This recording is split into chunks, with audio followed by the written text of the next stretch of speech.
j'ai connu des émeutes depuis les années 90. Là, celle-ci précisément, voilà, celle-ci a été déclenchée suite à un contrôle qui a mal tourné, comme souvent. Mais malheureusement, Nantes a été encore le terrain d'un individu de 34 ans, d'un homme qui a été tué cet été. Il n'y a pas eu d'émeute, il n'y a pas eu de marche blanche. Et pourtant, c'est quelqu'un. Alors on met ça sur le compte des règlements de compte souvent, et c'est souvent le cas. Règlements de compte, individu connu défavorablement des services pour des histoires de stupéfiants, etc. Ce qui était le cas déjà de l'individu qui a été tué par un de mes collègues.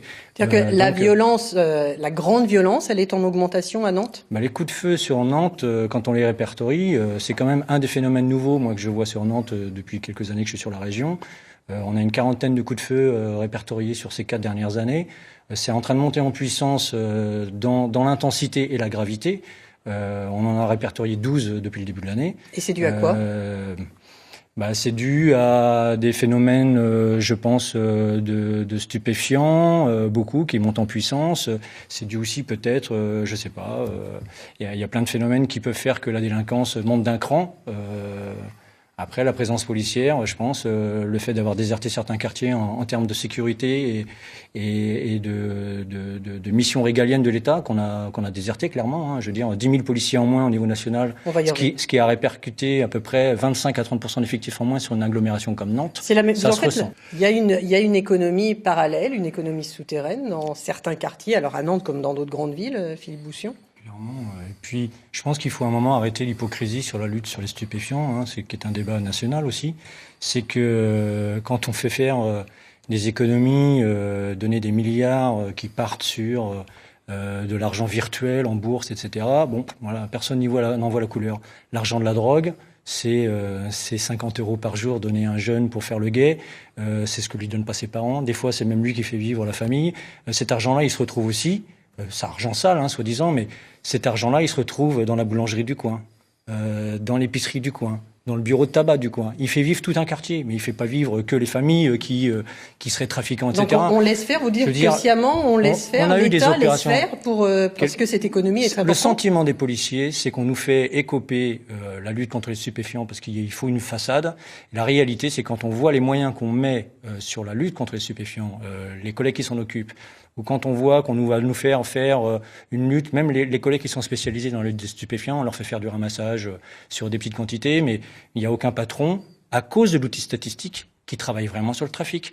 Il faut comprendre, et ça fait 20 ans que ça dure, l'outil statistique, si moi, en tant que policier, je ramasse 4 jeunes dans une voiture en train de fumer un joint, ça va être 4 mises à disposition, 1 heure de travail, des jeunes remis dehors qui ont quand même une trace au stick, c'est-à-dire qui auront une trace, pas au casier judiciaire, mais une trace visible de la justice, et qui peut leur bloquer un emploi dans la fonction publique, etc. plus tard.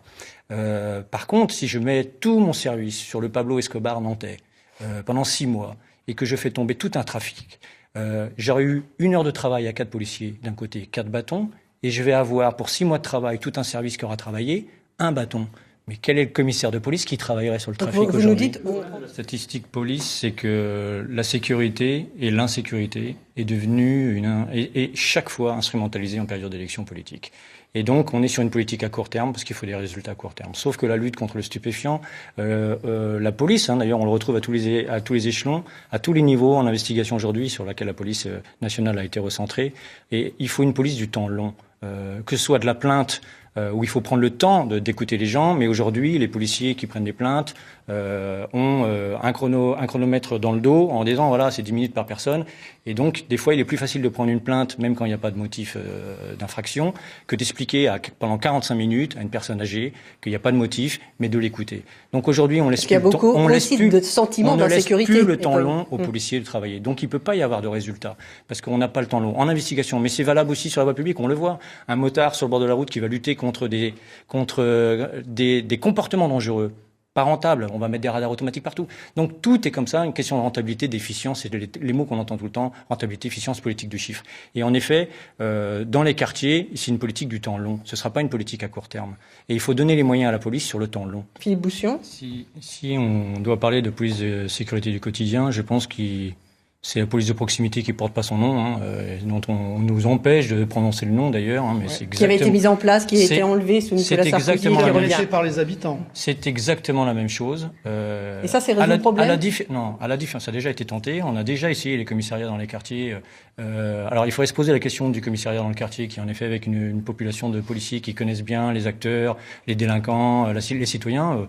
On peut être que pour quand on a les effectifs. Nous, à l'époque de la police de proximité, on avait dit non parce que c'était un beau projet, mais il n'y avait pas les moyens adéquats pour le mettre en place. Donc, c'était pas un bon projet. Il faut différencier un beau projet avec une belle présentation, avec un bon projet. La PSQ, la police de sécurité du quotidien, c'est la même chose que la police de proximité, mais à la différence près, et elle est notable, que ce qui était îlotier hier, patrouilleur, policier de proximité, sera la police municipale. L'État va faire une économie substantielle et va externaliser ce que d'ailleurs Michel Alliot-Marie et M. Sarkozy avaient annoncé. Une police du quotidien, mais il y aura moins de policiers. On est en train de municipaliser ce en quoi on est contre. L'armement du policier municipal, on peut en parler 30 secondes. Nous, on n'est pas contre, mais ça ne répond en rien aux questions de délinquance. Ça répond juste à pouvoir ils ont une tenue, donc ils peuvent être une cible potentielle. On l'a vu avec des cas comme Clarissa Jean-Philippe, etc. Mais donc c'est juste une réponse à une agression. C'est pour protéger le policier. C'est pour protéger le policier ou quelqu'un, mais dans des cas exceptionnels. Mais en aucun cas c'est une réponse à la délinquance. Les Anglais ne sont pas armés, donc les bobbies anglais ne sont pas armés. Donc il faut bien différencier les choses. C'est la PSQ, la police de sécurité au quotidien, n'est que la municipalisation de l'îlotage de la police de proximité qui était hier une mission régalienne de l'État. Et nous, on fait la différence, et je rejoins M. Nicolas sur le sujet. La police nationale, mission régalienne, c'est sécurité publique. La police municipale avec qui on doit travailler, avec qui il doit y avoir beaucoup d'interactions, c'est la tranquillité et la salubrité publique. Je voudrais juste parler des effectifs police à Nantes, parce que c'est notre grande revendication sur hiérarchie et syndicats confondus d'ailleurs. Les effectifs, on va parler de 855 effectifs. À chaque fois, on nous dit, voilà, 855 policiers sur Nantes. Très bien.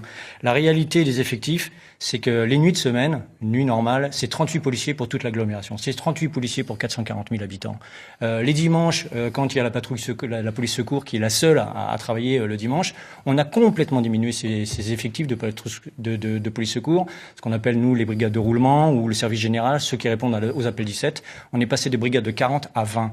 Et aujourd'hui, finalement, la réalité, c'est 18 policiers le dimanche matin pour 440 000 habitants. Alors moi je veux bien, on peut me parler de proximité, de PSQ, de tout ce qu'on veut, mais tant qu'on ne regonflera pas le service général et le cœur de la police, c'est-à-dire ça, et l'investigation, donner du temps long à l'investigation, on n'y arrivera pas. Retrouvez toute notre actualité sur videopolice.com, la chaîne YouTube d'Unité SGP Police.